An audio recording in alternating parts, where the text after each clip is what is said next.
শিক্ষার্থী আসসালামু আলাইকুম। আমি নুরুন্নাহার টঙ্কা, প্রভাষক রসায়ন, রাজধানী আইডিয়াল কলেজ। কেমন আছো তোমরা? আশা করি তোমরা সবাই ভালো আছো। ইতিমধ্যে তোমাদের এমটি পরীক্ষা শেষ হয়ে গেছে। আমরা এমটি পর্যন্ত একটা সিলেবাস নির্ধারণ করেছিলাম, কিন্তু আমরা এমটি পরীক্ষা থেকে কিন্তু আমাদের সিলেবাসটাকে বেশ কিছু দূর এগিয়ে নিয়ে গেছিলাম। আজ আমরা তার পরবর্তী সিলেবাস নিয়ে কথা বলবো। আমরা যে পর্যন্ত আমাদের অনলাইন ক্লাস শেষ করেছিলাম সেটা হচ্ছে কি, আমাদের দ্রাব্যতার গুণফল, আয়নিক গুণফল এবং কোনো একটা দ্রবণের ভিতরে যদি আমরা কি করি, আরেকটা দ্রবণ মিশ্রিত করি, তাহলে সেটা আয়নটা কি অদক্ষিপ্ত হবে কি হবে না, সেই নিয়ে আমরা আমাদের গাণিতিক সমস্যাটা সমাধান করেছিলাম। এরপরে আমাদের যে টপিকস নিয়ে কথা বলার কথা ছিল সেটা হচ্ছে সম আয়ন। এখন হচ্ছে সম আয়ন শব্দটার মানে কি? সম মানে হচ্ছে সমান, আর আয়ন মানে হচ্ছে আয়ন। আয়ন হচ্ছে আমরা জানি দুই রকম, একটা হচ্ছে ধনাত্মক আয়ন, একটা হচ্ছে ঋণাত্মক আয়ন। দেখো সমায়নের কিন্তু এটা বলে নাই যে কোন আয়নটা সমান হবে, সেটা কিন্তু নির্দিষ্ট করে বলে নাই, কিন্তু যে কোনো আয়নই কিন্তু সমান হতে পারে, সেটা ধনাত্মক আয়নও সমান হতে পারে, ঋণাত্মক আয়নও সমান হতে পারে। তাহলে আমরা বলছি কি যে আমরা সেই সময় কথা বলবো, সেই কথা বলতেছি যখন একটা দ্রবণের ভিতর আরেকটা দ্রবণ মিশ্রিত করব, যখন আমরা একটা আয়নকে কমন পাবো, অর্থাৎ একটা আয়নকে সমান পাবো, তখন যে প্রভাব, সেই প্রভাব নিয়ে কথা বলতেছি। সব দ্রবণেই কিন্তু সম আয়ন হবে না। সমায়নের প্রভাবটা আমরা শুধু সব দ্রবণের ক্ষেত্রে পাবো না, শুধু সেই দ্রবণের ক্ষেত্রে পাবো যে একটা দ্রবণের ভিতরে যখন আরেকটা দ্রবণ মিশ্রিত করব, তখন কি হবে, যদি একটা আয়ন আমরা কমন পাই অর্থাৎ সম পাই, তাহলেই কিন্তু আমরা কি করব, আমাদের সমায়ন প্রভাব কাজ করবে, তার আগে কিন্তু না। এখন সমায়ন আমরা সবসময় আমাদের একটা নির্দিষ্ট কাজে লাগে সমায়নটা, কিন্তু একটা দ্রবণের ভিতরে যদি আরেকটা দ্রবণ মিশ্রিত করি, যদি সমায়ন তৈরি হয় তাহলেই কিন্তু সমায়নের প্রভাবও তৈরি হবে। কিন্তু তখন কি হবে, দুইজনেরই দ্রাব্যতা হ্রাস পাবে, অর্থাৎ আমরা যে একটা দ্রবণের ভিতরে আরেকটা দ্রবণ মিশ্রিত করছি, তখন কি হবে, যদি সমায়ন হয় তাহলে আমাদের দুইটারই দ্রাব্যতা কিন্তু হ্রাস পাবে। কিন্তু আমরা ধরো যে সব কিছুর একটা নির্দিষ্ট কারণ থাকে, সমায়নের আমাদের নির্দিষ্ট কারণ আছে। সেটা হচ্ছে কি, আমরা কিন্তু এর আগে বলছি যে মৃদু তড়িৎ বিশ্লেষণ বলছি, দুর্বল তড়িৎ বিশ্লেষণ করছি। এই সমায়নটা সব থেকে আমাদের বেশি কাজে লাগে কখন, যখন আমরা একটা দুর্বল তড়িৎ বিশ্লেষণ বিয়োজন মাত্রা একেবারে কমাই দেব। অর্থাৎ আমরা জানি যে মৃদু তড়িৎ বিশ্লেষণ যারা, তারা হচ্ছে কি দ্রবণে অল্প পরিমাণ বিয়োজিত হয়। এই বিয়োজন মাত্রা যে অল্প পরিমাণ বিয়োজিত হয়, এই অল্প বিয়োজিত হতে দেওয়া যাবে না। এই কাজে সাধারণত আমাদের সমায়ন সব থেকে বেশি কাজে লাগে। কিন্তু সমায়ন আমরা যেখানে সমায়ন হবে সেখানে কিন্তু আমরা সমায়নের প্রভাবটা পাবো। শুধুমাত্র আমাদের মৃদু তড়িৎ বিশ্লেষণের ভিতরে যদি আমরা তীব্র তড়িৎ বিশ্লেষণ যোগ করি, বা তীব্র তড়িৎ বিশ্লেষণের ভিতরে যদি মৃদু তড়িৎ বিশ্লেষণ যোগ করি, বা আমরা এরকম বলতে পারি যদি একটা তড়িৎ বিশ্লেষণের ভিতরে আরেকটা তড়িৎ বিশ্লেষণ যোগ করি, তাহলে সেই তড়িৎ বিশ্লেষণ যে কোনো একটা যদি মৃদু হয়, তাহলে ওই মৃদু তড়িৎ বিশ্লেষণ বিয়োজন মাত্রা অনেকটা কমে যাবে। অর্থাৎ আমরা বলতে পারি সমায়নটা কাজে লাগে কি, মৃদু তড়িৎ বিশ্লেষণ বিয়োজন মাত্রা হ্রাস করতে। তাহলে আমরা বলতে পারি সমায়ন, আমরা আগে বলছি সমায়নের কি, এখন আমরা সমায়নের সংজ্ঞা দিব কিভাবে। আমরা এইভাবে বলবো যে একটা তড়িৎ বিশ্লেষণ দ্রব্যের ভিতরে যদি আরেকটা তড়িৎ বিশ্লেষণ দ্রব্য যোগ করা হয়, তাহলে একটা আয়নকে আমরা কি পাই, সমান পাই। একে বলা হয় সম আয়ন। যে আয়নটাকে আমরা সমান পেলাম তাকে বলতেছে সমায়ন। এবং এই সমায়নের প্রভাবে কি হবে, আমাদের যে তড়িৎ বিশ্লেষণ এর বিয়োজন মাত্রা হ্রাস পাবে। বা আমরা এরকম বলতে পারি যে একটা মৃদু তড়িৎ বিশ্লেষণ, যেহেতু আমাদের একটা মৃদু তড়িৎ বিশ্লেষণ বিয়োজন মাত্রা সম্পূর্ণরূপে হ্রাস করার জন্য এই সমায়নের প্রভাবটা সব থেকে বেশি কাজে লাগে, সেজন্য আমরা সংজ্ঞার ভিতরে এটা আমাদের অ্যাড করলে সব থেকে ভালো হবে যে একটা মৃদু তড়িৎ বিশ্লেষণ দ্রবণের ভিতর যদি একটা তীব্র তড়িৎ বিশ্লেষণ দ্রবণ যোগ করি, বা একটা তীব্র তড়িৎ বিশ্লেষণ দ্রবণের ভিতর যদি একটা মৃদু তড়িৎ বিশ্লেষণ দ্রবণ যোগ করি, তাহলে একটা আয়নকে আমরা কমন পাই, সেটা ধনাত্মক আয়ন হতে পারে, ঋণাত্মক আয়ন হতে পারে। এই আয়ন, এই কমন আয়নটাকে বলতেছে সম আয়ন। এবং এই সমায়নের প্রভাবে কি হবে, মৃদু তড়িৎ বিশ্লেষণ বিয়োজন মাত্রা হ্রাস পাবে, একে বলতেছে সমায়ন প্রভাব। তার মানে কি, সমায়নের প্রভাবের সংজ্ঞা দিতে হলে আমাদের আগে সমায়ন জিনিসটা বুঝতে হবে। যেমন ধরো এই হচ্ছে আমাদের সোডিয়াম ক্লোরাইড, এর ভিতরে আমরা জানি এই একটা লবণ, তাহলে এটার ভিতরে আমরা কি করলাম, মনে করো আমরা এটা একটা দ্রবণ যেখানে হবে সেখানে এর এটা আয়ন হিসেবে থাকবে। এর ভিতরে যদি আমরা সিলভার ক্লোরাইড দ্রবণ যোগ করি তাহলে আমাদের কি হবে, দেখো এই আয়নটাকে আমরা সমান পাইছি, দ্যাট ইজ সম-আয়ন। এখন সম-আয়ন হলে এখন এই যে দুইটা দ্রবণ আমরা পাইছি, আমরা জানি এটার নাম হচ্ছে সোডিয়াম ক্লোরাইড, এটা হচ্ছে কি একটা লবণ এবং এটা হচ্ছে আমাদের দ্রবণে সম্পূর্ণরূপে বিয়োজিত হয়ে যাবে। এইটা হচ্ছে মৃদু তড়িৎ বিশ্লেষণ। তাহলে এই সম-আয়নের প্রভাবের কারণে কার দ্রাব্যতা সবচেয়ে বেশি হ্রাস পাবে, সিলভার ক্লোরাইডের দ্রাব্যতা সবথেকে বেশি হ্রাস পাবে, একেই বলতেছে সম-আয়ন। তাহলে আমরা কি বলতে পারি, একটা মৃদু তড়িৎ বিশ্লেষণ দ্রবণের ভিতরে যদি একটা তীব্র তড়িৎ বিশ্লেষণ দ্রবণ যোগ করি বা একটা তীব্র তড়িৎ বিশ্লেষণ দ্রবণের ভিতরে যদি একটা মৃদু তড়িৎ বিশ্লেষণ দ্রবণ যোগ করি তাহলে একটাকে আমরা সমান পাবো বা সমপায়ক পাবো। এই সম-আয়নটাকে বলতেছে, আমাদের এই সমান আয়নকে বলতেছে সম-আয়ন। এবং এই সম-আয়নের প্রভাবে মৃদু তড়িৎ বিশ্লেষণের বিয়োজন মাত্রা হ্রাস পাবে, মৃদু তড়িৎ বিশ্লেষণের বিয়োজন মাত্রা হ্রাস পাবে, একে বলতেছে সম-আয়নের প্রভাব। এখন আমাদের অনেক সময় প্রশ্ন আসে যে সম-আয়ন প্রভাবের কারণে আমাদের দ্রবণের দ্রাব্যতা হ্রাস পায় কেন, এরকম একটা প্রশ্ন আমাদের আসে, খতে আসে আমাদের এই প্রশ্নটা, 2 মার্কের জন্য আসে। তাহলে প্রথমে যখনই আমাদের আসবে তখনই আমরা সম-আয়নের সংজ্ঞাটা দিয়ে নেব, এরপরে কেন হ্রাস পায়, আমাদের কথা হচ্ছে কেন হ্রাস পাচ্ছে। দেখো আমাদের এই সোডিয়াম ক্লোরাইড সম্পূর্ণরূপে বিয়োজিত হয়ে ক্লোরিন তৈরি করতেছে এবং আমাদের কি করতেছে, আমাদের সোডিয়াম আয়ন তৈরি করতেছে। সিলভার ক্লোরাইডও কিন্তু দ্রবণে বিয়োজিত হচ্ছে, যেহেতু আমরা একটার সাথে মিশ্রিত করছি, তার মানে কি একটা বিক্রিয়কের ভিতর যদি আরেকটা বিক্রিয়ক মিশ্রিত করা হয় তারা সাধারণত বিক্রিয়া করে। তাহলে এই যে আমাদের এই দ্রবণের ধনাত্মক আয়ন এই আয়নের ঋণাত্মক আয়নের সাথে যুক্ত হবে, তাহলে সে কি তৈরি করতেছে, সোডিয়াম ক্লোরাইড তৈরি করে ফেলতেছে।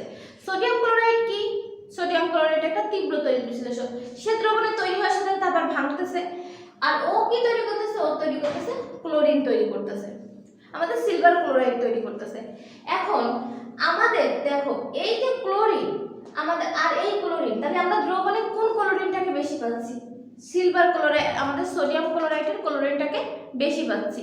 কিন্তু আমরা কি করতেছে আবার কিন্তু, কারণ এটা যেহেতু সম্পূর্ণরূপে বিয়োজিত হচ্ছে তার মানে আমাদের সিলভার ক্লোরাইড যে পরিমাণ ভাঙতেছে তার পরিমাণ বেশি তৈরি হয়ে যাচ্ছে।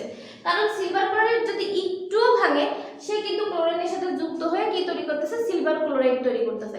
এমনিও মৃদু তড়িৎ বিশ্লেষণ সে যে হারে ভাঙতেছে তার থেকে বেশি তৈরি হয়ে যাচ্ছে, তাহলে কি এর বিয়োজন মাত্রা হ্রাস পাচ্ছে, মানে তোমার যে অনুপাতে তোমার হাঁটার কথা তার থেকে তুমি বেশি পিছাচ্ছ, যে পরিমাণ তোমার সামনে যাওয়ার কথা তার থেকে তুমি বেশি পিছায় আসতেছো, তাহলে কি হবে, তোমার গতি হ্রাস পাবে না বা বৃদ্ধি পাবে, অবশ্যই হ্রাস পাবে। আমরা কি বলি সময়ের সাথে তোমার যে চলার হার সেটাই হচ্ছে গতি। তাহলে কি হচ্ছে, তুমি যদি সামনে আগাইতে না পারো, মনে করো 10 মিনিট টাইম চলে গেছে, তুমি 1 কিলোমিটারও যাইতে পারো না, তাহলে তোমার কি আমরা কি বলবো, তোমার গতিবেগ হ্রাস পাইছে না বৃদ্ধি পাইছে, অবশ্যই হ্রাস পাইছে। কারণ আমরা সময়ের সাথে দূরত্ব অতিক্রম করার ফলে কিন্তু আমরা কাউন্ট করবো তোমার গতি কত। এটা হচ্ছে সেম যে আমাদের যে পরিমাণ তৈরি হচ্ছে তার থেকে কম ভাঙতেছে, তার মানে কি তার বিয়োজন মাত্রা হ্রাস পাচ্ছে। এইভাবে তোমরা প্রথমে সংজ্ঞা দিবা, এরপরে তোমরা এইভাবে বলে দেবে, একটা উদাহরণ দিয়ে দিলে তোমাদের এরকম তোমরা একটা উদাহরণ দিতে পারো, দিয়ে কোনটা সম-আয়ন কোনটা কেন এটা বলে দিলেই কিন্তু তোমাদের এই প্রশ্নের উত্তর হয়ে যাবে। এখন আমাদের আরো কিছু মানে প্রশ্ন আসে, সেটা এরকম করেও আসে যে সম-আয়ন প্রভাবের কারণে মৃদু তড়িৎ বিশ্লেষণের বিয়োজন মাত্রা কেন হ্রাস পায়। সেম একই, যে আমাদের যদি এই প্রশ্নটা আছে যে সম-আয়নের কারণে আমাদের দ্রাব্যতা হ্রাস পায় কেন, যে উত্তর, এবং সম-আয়ন প্রভাবের কারণে মৃদু তড়িৎ বিশ্লেষণের বিয়োজন মাত্রা হ্রাস পায় কেন, কারণ মৃদু তড়িৎ বিশ্লেষণ যে হারে ভাঙতেছে তার থেকে বেশি তৈরি হচ্ছে। কারণ হচ্ছে কি আমাদের দ্রবণে অ্যাভেলেবেল সোডিয়াম, আমাদের ক্লোরিন আছে, ক্লোরিন থাকলে কি যে পরিমাণ আমাদের সিলভার ভেঙে যাচ্ছে সেই পরিমাণ সিলভার কি করছে, ভাঙার সাথে সাথে সে আবার সিলভার ক্লোরাইড তৈরি হয়ে যাচ্ছে, কারণ ক্লোরিন আমাদের দ্রবণে অ্যাভেলেবেল। এরকম তোমরা অন্য কোনো কিছু যে উদাহরণ দিতে পারো, শুধু যে এই উদাহরণটা দিতে হবে সেটা না, তোমরা ক্যাটায়নের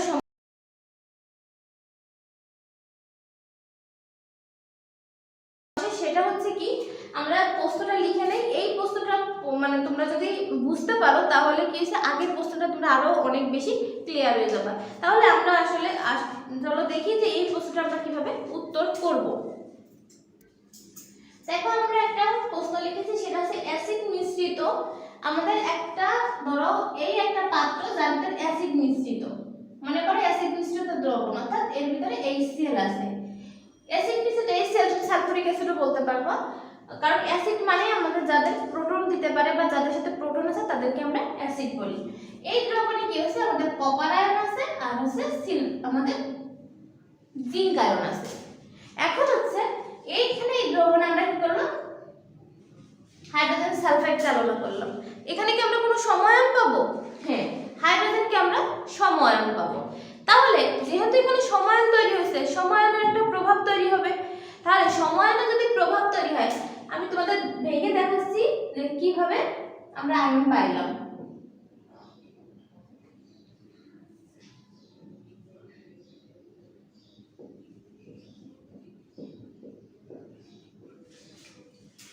এখন আমরা কি বলছি যে আমাদের এখন যদি আমরা দ্রবণ, এখন এই হচ্ছে আমাদের আয়ন তৈরি হলো, দ্যাট ইজ সময়ায়ন। তাহলে সময়ায়ন হলে পরে সময়ায়নের একটা প্রভাব আছে। সময়ায়নের প্রভাবের কারণে আমরা বলছি মৃদু তড়িৎ বিশ্লেষণ। এখানে মৃদুকে হাইড্রোজেন সালফাইড একটা মৃদু তড়িৎ বিশ্লেষণ। এখন এর বিয়োজন মাত্রা কম হবে। বিয়োজন মাত্রা যদি কম হয় তাহলে আমরা কি পাবো, দ্রবণে সালফারের পরিমাণ কিন্তু কমে যাবে। এই যে আমাদের কি হচ্ছে, আমাদের এই হচ্ছে কপার, এই হচ্ছে জিঙ্ক। এই কপার এবং জিঙ্ক কি করতেছে, আমাদের সালফারের সাথে বিক্রিয়া করে কপার সালফেট এবং জিঙ্ক সালফেট তৈরি করবে। এখন আমাদের বলতেছে যে এই যে কপার সালফেট এবং জিঙ্ক সালফেট তৈরি হবে, এটার ভিতরে কে অধক্ষিপ্ত হবে, অর্থাৎ কার আমরা তলানি পাবো। তাহলে এই যে কপার সালফেট এবং হচ্ছে জিঙ্ক সালফেট আসলো, তাহলে আমরা আমাদের হাইড্রোজেন সালফাইডের বিয়োজন মাত্রা কিন্তু কমে গেছে। বিয়োজন মাত্রা কমে যাওয়া মানে কি, সালফারের পরিমাণ আমরা দ্রবণে কম পাচ্ছি। যদি সালফারের পরিমাণ দ্রবণে কম পাই তাহলে কপার সালফেট এবং আমাদের জিঙ্ক সালফেট কম তৈরি হবে। এবং কপার সালফেটের কি আমরা জানি কোনো কিছুর অধক্ষিপ্ত হওয়ার শর্ত কি ছিল, আয়নিক গুণফল অবশ্যই দ্রাব্যতা গুণফল থেকে বড় হবে। একমাত্র কপার সালফেটের হচ্ছে আয়নিক গুণফল দ্রাব্যতা গুণফলের থেকে বড়, এই জন্য কি হচ্ছে কপার সালফেট অধক্ষিপ্ত হয়ে যাবে, জিঙ্ক সালফেট অধক্ষিপ্ত হবে না। তাহলে আমাদের এই যে আমাদের কপার সালফেট, কারণ কপার সালফেট দ্রবণ একটু বেশি তৈরি হবে আর জিঙ্ক সালফেট দ্রবণ একটু কম তৈরি হবে। এই কারণে আমাদের দ্রাব্যতা গুণফল কি হবে, আয়নিক গুণফলকে আমাদের দ্রাব্যতা গুণফল থেকে আয়নিক গুণফলের মান বেশি হবে। এই কারণে আমাদের কি হবে, আমরা এর আগেও কিন্তু বলেছিলাম যে দ্রাব্যতা গুণফল কাকে বলে, আয়নিক গুণফল কাকে বলে। আয়নিক গুণফল আমরা সকল তড়িৎ বিশ্লেষণ ক্ষেত্রে পাবো, কিন্তু দ্রাব্যতা গুণফল একমাত্র মৃদু তড়িৎ বিশ্লেষণ ক্ষেত্রে পাবো। তাহলে পর্যায় সারণী তোমরা জানো যে পর্যায় সারণীতে কে যত বাম থেকে ডান দিকে যাওয়া যায় তার বিয়োজন মাত্রা আস্তে আস্তে কমতে থাকে, সেটা আমরা পর্যায়বৃত্ত ধর্ম আরো ভালো করে পড়াবো। শুধু আমরা এটা বললাম যে কপার হচ্ছে কি সালফারের সাথে বিক্রিয়া করে কপার সালফেট জিঙ্ক সালফেট তৈরি করবে। এখন তোমরা বলতে পারো মিস ক্লোরিনের সাথে কেন বিক্রিয়া করলো না? হ্যাঁ, এখানে আমাদের অ্যাসিড দ্রবণ, ক্লোরিন কিন্তু দর্শক আয়ন, ও কিন্তু রাসায়নিক বিক্রিয়ায় অংশগ্রহণ করবে না। দ্রবণটা হচ্ছে অ্যাসিডীয়, অর্থাৎ এখানে হাইড্রোজেন আয়ন হচ্ছে প্রাধান্য বেশি, ও কিন্তু দর্শক আয়ন, ও চুপচাপ বসে থাকবে, ওর আয়নটা কিন্তু বিক্রিয়া করতে পারবে না। এই কারণেই কিন্তু ক্লোরিন বিক্রিয়ায় অংশগ্রহণ করলো না, আমরা সালফারের সাথে বিক্রিয়া করাইলাম।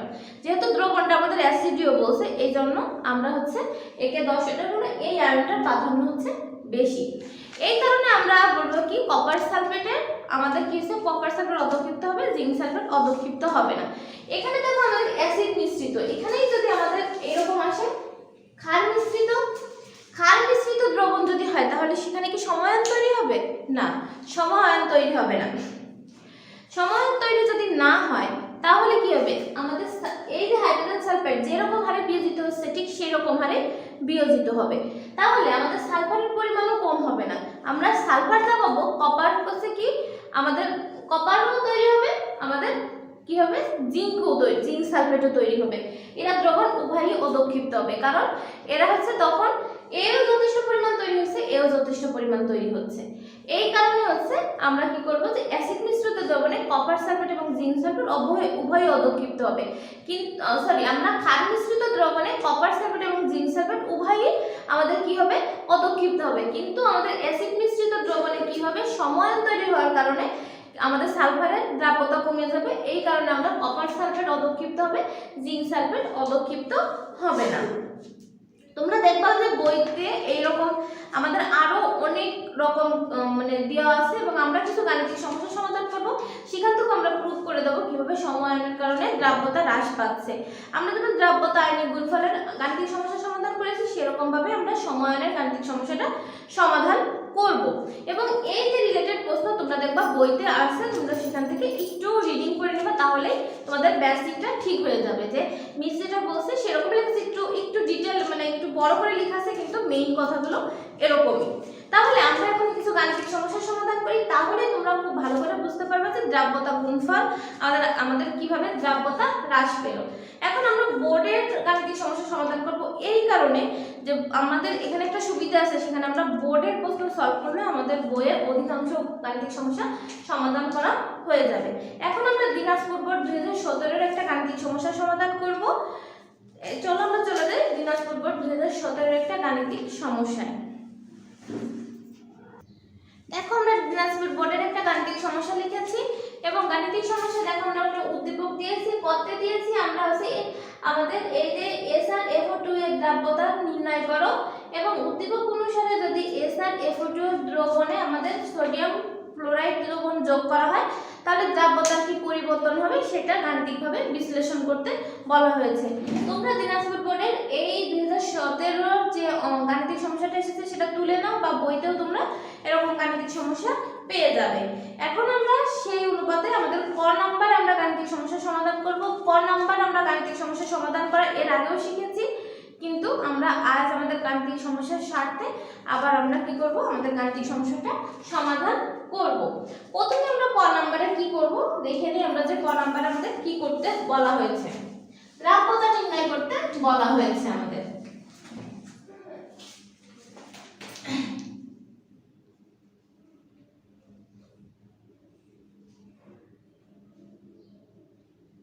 এটা দ্রবণে ভেঙে গেল, তাহলে আমরা জানি এর যদি দ্রাব্যতা S হয়, এর হচ্ছে 2S। কেন? এর মূল সংখ্যা 2, এই কারণে। তাহলে দ্রাব্যতা গুণফল সমান আমরা জানি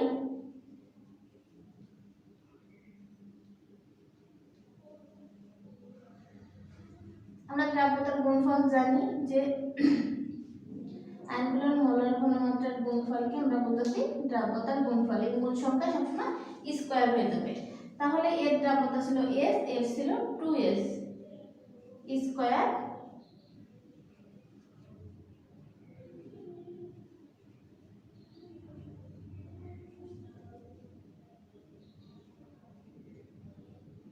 x³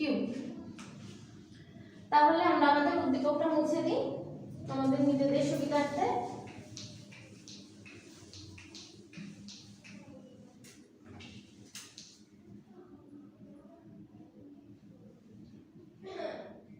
বাই হচ্ছে 4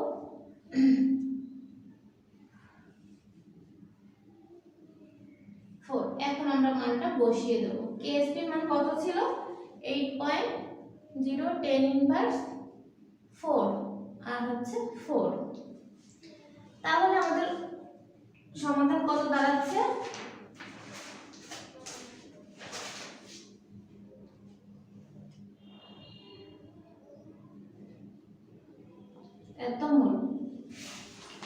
তাহলে দেখো যখন আমরা দ্রাব্যতা নির্ণয় করেছি তখন কিন্তু আমাদের সোডিয়াম ফ্লোরাইড যোগ করা হয়নি।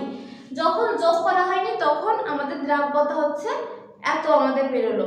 আমরা জানি এই দ্রাব্যটা হচ্ছে আমাদের SR এর এবং হচ্ছে ফ্লোরিনের দুইটারই কিন্তু এই দ্রাব্যতা। তাহলে এখন আমরা কি করব, এটা হচ্ছে যখন আমাদের সোডিয়াম ফ্লোরাইড যোগ করা হয়নি। যখন আমরা সোডিয়াম ফ্লোরাইডকে যোগ করব তখন আমাদের কি তৈরি হবে, তখন আমাদের পরিস্থিতিটা কিরকম হবে সেটাই হচ্ছে আমাদের খ নাম্বারের কথা। এটা কিন্তু যখন আমাদের সোডিয়াম ফ্লোরাইড যোগ করা হয়নি তখনকার কথা বলতেছে। তাহলে যখন আমাদের সোডিয়াম ফ্লোরাইড আমরা যোগ করব তখন আমাদের পরিস্থিতি কিরকম হবে। এখন আছে মনে করো যে আমরা দ্রবণে সোডিয়াম ফ্লোরাইড যোগ করলাম,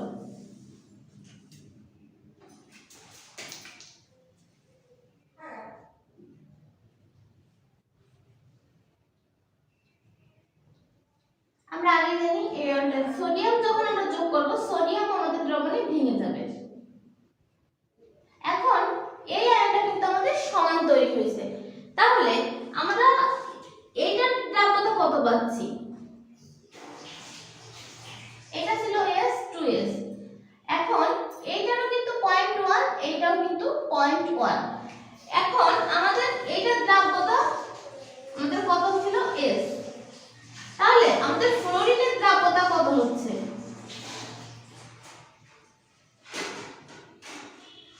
ফ্লোরিনের আগে ছিল হচ্ছে 2S, এখন হচ্ছে ফ্লোরিন 0.1 পর্যন্ত আসলো। এই হচ্ছে আমাদের ফ্লোরিনের দ্রাব্যতা আসলো। বলতে পারো যে কেন মিস আমরা সোডিয়ামকে নিলাম না? এখানে সোডিয়াম কিন্তু কি সময় নিয়েছে, আমাদের এই দ্রবণের কথা বলা হয়েছে, তো এই দ্রবণের দ্রাব্যতার কি পরিবর্তন হবে, সোডিয়াম ফ্লোরাইডের দ্রাব্যতার কি পরিবর্তন হবে সেটা কিন্তু আমাদের বলে নেই। তাহলে এটা হচ্ছে দর্শকায়ন, এটা চুপ করে বসে আছে। এইখানে আমাদের এইটা নিয়ে আমাদের এই যৌগ নিয়ে কথা বলা হয়েছে, সোডিয়াম ফ্লোরাইড নিয়ে কথা বলার কথা কিন্তু বলা হয়নি। যেহেতু আমাদের ফ্লোরিন কি হলো, ফ্লোরিনের ঘনত্ব বেড়ে গেছে, এই জন্য আগে ছিল 2S, এরপরে হচ্ছে 0.1, কারণ আমাদের সোডিয়াম ফ্লোরাইডের ঘনমাত্রায় বলছে কিন্তু 0.1। এই যে আমাদের 0.1, এটা সোডিয়ামের ঘনমাত্রা, ফ্লোরিনের ঘনমাত্রা। যদি সোডিয়াম সমায়ন হতো তাহলে আমরা সোডিয়ামের সাথে যোগ করতাম। যেহেতু আমাদের ফ্লোরিন সমায়ন তৈরি হয়েছে, এই জন্য আমরা ফ্লোরিনের আয়নের সাথে যোগ করেছি। এবার আমরা আবার দ্রাব্যতা গুণফলের মাধ্যমে কি করব, আমরা আমাদের দ্রাব্যতার মান নির্ণয় করব।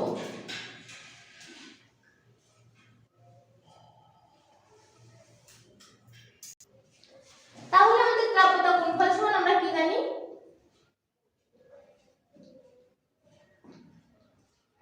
দ্রাব্যতা গুণফল সমান জানি আমরা KSP =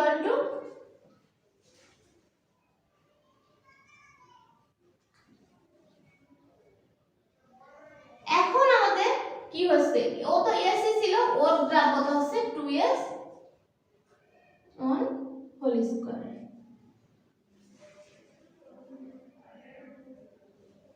এখন তোমরা জানো এটা আমাদের ম্যাথের সূত্র, এটা আমাদের সূত্রে পড়েছে।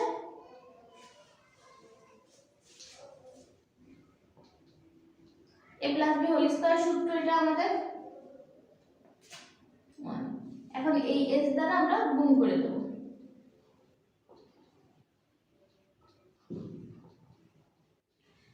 দেখো আমরা যে ইকুয়েশনটা পেয়েছি, এই ইকুয়েশনের ভিতরে সর্বনিম্ন যে ঘাত আছে সেই ঘাত নিয়ে আমরা আমাদের গাণিতিক সমস্যার সমাধান করব। যদি মনে করো এই ঘাতটা না থাকতো তাহলে আমরা শুধু এই ঘাত নিয়ে কথা বলতাম।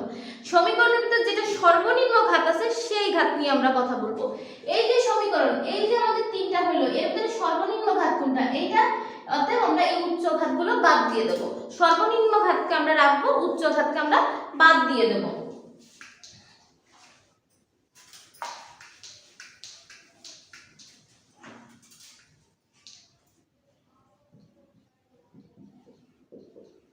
আমরা আমাদের শর্তে লিখবো উচ্চ ঘাত বাদ দিয়ে।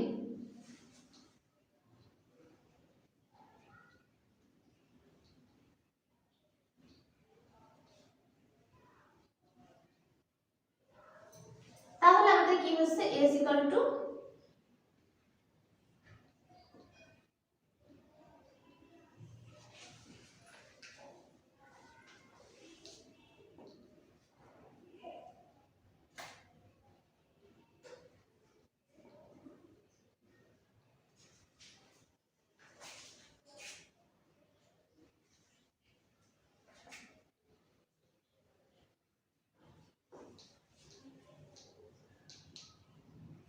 দেখো এখন আমরা কম্পেয়ার করব।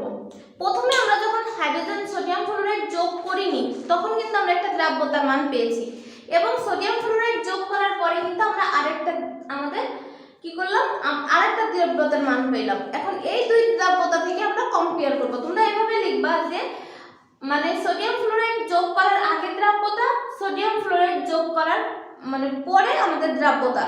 তাহলে আমাদের প্রথমে দ্রাব্যতা কত হয়েছিল, তোমাদের কি মনে আছে যে প্রথমে আমাদের দ্রাব্যতা কত ছিল? প্রথমে আমাদের দ্রাব্যতা ছিল হচ্ছে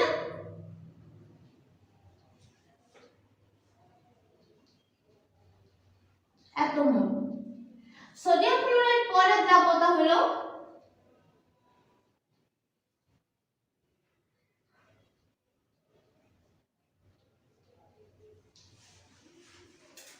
তৈরি হয়েছে। এখন আমরা ছোট বুঝবো কি করে, যার ইনভার্সের মান বেশি সেই হচ্ছে ছোট। তাহলে আমাদের এইটা হচ্ছে ইনভার্সের মান হচ্ছে 10 টু দি পাওয়ার 10 ইনভার্স 10, আর আর এটা হচ্ছে 10 ইনভার্স 8। তাহলে আমাদের দ্রাব্যতার মান কি হয়েছে, এটা হচ্ছে আমাদের দ্রাব্যতা ছিল, এটা হচ্ছে ইনভার্সের মান, তার মানে যার ইনভার্সের মান ছোট সেই মানটাও কিন্তু ছোট। তাহলে এই যে আমাদের, তার মানে কি পরে আমাদের দ্রাব্যতা কি পেয়েছে, হ্রাস পেয়েছে না বৃদ্ধি পেয়েছে? তাহলে আমাদের দ্রাব্যতার মান হ্রাস পেয়েছে, কারণ এটা হচ্ছে কি আমাদের এটাও কিন্তু আমাদের এই 10 ইনভার্স 10 আর হচ্ছে এটা হচ্ছে 10 ইনভার্স 8। যার ইনভার্সের মান কম সেটাই হচ্ছে মান আমাদের ছোট। তাহলে আমরা কি বলবো, এখন আমাদের বিশ্লেষণ করার কথা বলা হয়েছে, তখন তোমরা বাংলায় এভাবে লিখবা যে যেহেতু আমাদের স্টেশন ফ্লোরাইডের ভিতরে আমরা যখন সোডিয়াম ফ্লোরাইড যোগ করেছি তখন আমাদের কি হয়েছে, একটা আয়নকে ফ্লোরিন আয়নকে আমরা সমান পেয়েছি, এই ফ্লোরিন আয়নকে বলতেছে সময়ন। এই সময়নের কারণে আমাদের কিছু মৃদু তড়িৎ বিশ্লেষ্য বিয়োজন মাত্রা হ্রাস পেয়েছে। এরকম ভাবে আমাদের গাণিতিক সমস্যার সমাধান করে বলে দিতে হবে শেষ পর্যন্ত। শেষে যদি তোমরা এই কথাটা না লেখো তাহলে কিন্তু ফুল মার্ক পাবা না, কারণ তোমাদেরকে গাণিতিকভাবে বিশ্লেষণ করতে বলা হয়েছে, তোমাদের শুধু গাণিতিক সমস্যার সমাধান করতে বলা হয়নি। এই পর্যন্ত তোমরা যদি করো তাহলে, যদি তোমরা এই বাংলাটুকু না লেখো তাহলে তোমরা 1 মার্ক কম পাবা, যদি বাংলাটুকু লেখো তাহলে তোমরা একমাত্র ফুল মার্ক পাবা। ঠিক আছে, এরপরে আমরা এখন তো দেখলাম আমরা শুধু অ্যানায়ন সময়ন, এখন আমরা যে গাণিতিক সমস্যাটা সমাধান করব সেটা হচ্ছে আমাদের ক্যাটায়ন সময়ন। তাহলে কি হবে সেটা আমরা একটু দেখানোর চেষ্টা করি।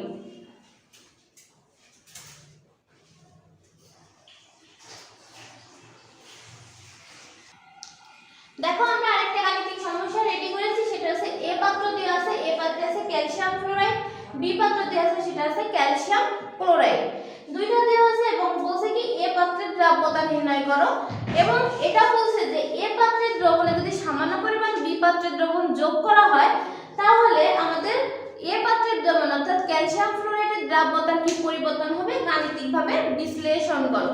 তাহলে বলো তো এখানে কোন আয়নটাকে আমাদের সময়ন তৈরি হবে, এখানে আছে ক্যালসিয়াম ফ্লোরাইড, এখানে আছে ক্যালসিয়াম ক্লোরাইড, হ্যাঁ আমরা ক্যালসিয়ামকে আমরা সময়ন পাবো।